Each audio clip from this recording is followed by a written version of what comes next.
How's it going, guys? Dr. Rob here from Sun Physical Therapy, talking to you today about how to do speed and agility training right for the endurance athlete.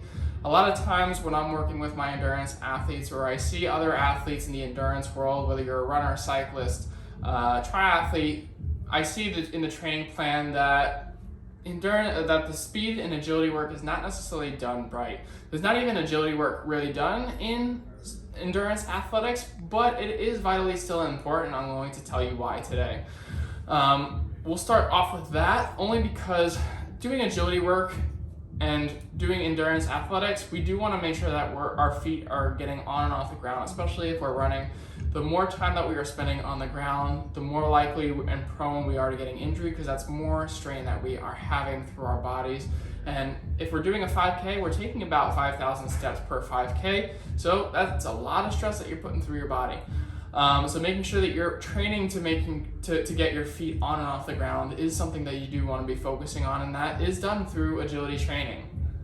On top of that, speed work is making sure that you do have relative speed throughout the entire endurance of your race, and also absolute speed. So speeding up, slowing down during your races or during your training so that you can either overtake somebody and mentally play with them, or making sure that you're able to have a kick at the end so that you have a good finishing time when you notice that you're close to your PR, or making sure that you're just speedy and fast overall so that when you are doing a shorter race or you decide to do a shorter race that you have the ability to do so. Speed work, while in endurance athletics, I see sometimes is done as an endurance workout. So in the total of your workout, sometimes I see people doing 6, 7, 8 miles during their speed workout, which is not necessarily the case. And when I look at the speed or the average speed that somebody's doing with it, even with the intervals that they are doing fast, it's not much, or it's not that much over their race pace.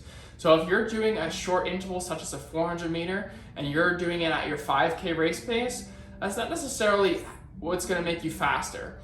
It's been proven through research that you do want to have a 90 to 95 to almost 100% of your absolute speed maximum in order for you to gain some level of speed during your intervals that you're doing.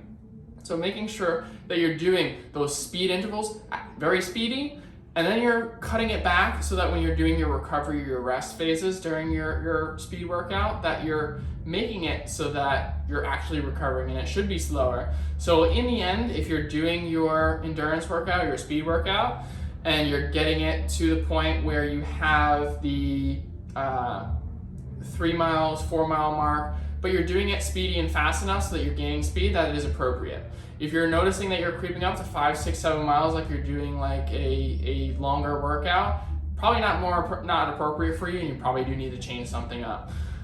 So make sure that you're doing something speedy, making sure that you're doing something a little bit slower to recover, but at the same time, overall, you should be if you're training for a 5K, you're training for a 10K, if you're training for even a longer distance, like a half marathon distance, you do want to make sure that you have a good significant percentage of speed higher than that race pace in your speed workout so that you are able to pick up over periods of time. Now, if you did want to argue about the fact of actually sprinting during your speed workouts as a distance runner, you don't necessarily have to be a sprinter. You don't have to run as fast as a sprinter in order to do that activity. However, like I mentioned, through research, it's been proven that you do need to be in that 90 to 95 to almost 100% percentile of your running speed in order for you to be able to gain speed, absolute speed. Relative speed can be accomplished during speed workouts as well, but not necessarily to this specific level. If you want to gain absolute speed overall, this is the type of workout where it's much faster than your race pace and you're kind of maxing out how quickly you can run.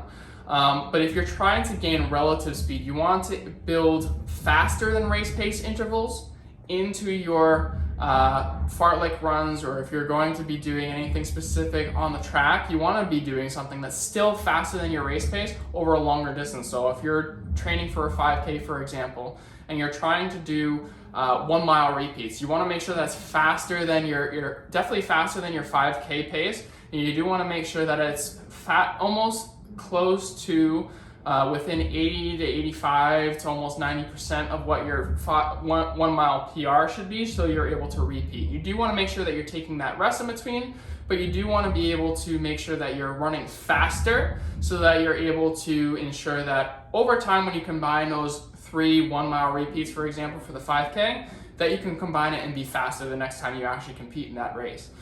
This is something that does take time and does increase over the course of a season, but if you're in the competitive season, you should be doing short, intense intervals for your workouts instead of doing your long endurance intervals, unless you're doing more longer recovery. But providing yourself with those short, intense workouts is appropriate so that you're doing things that are more specific to your racing season. I hope that helps, guys.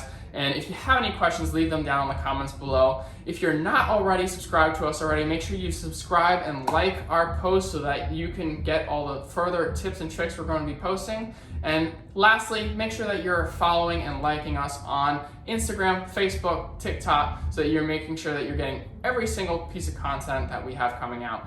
I hope to see you guys next time. Dr. Rob signing off for now. See you soon.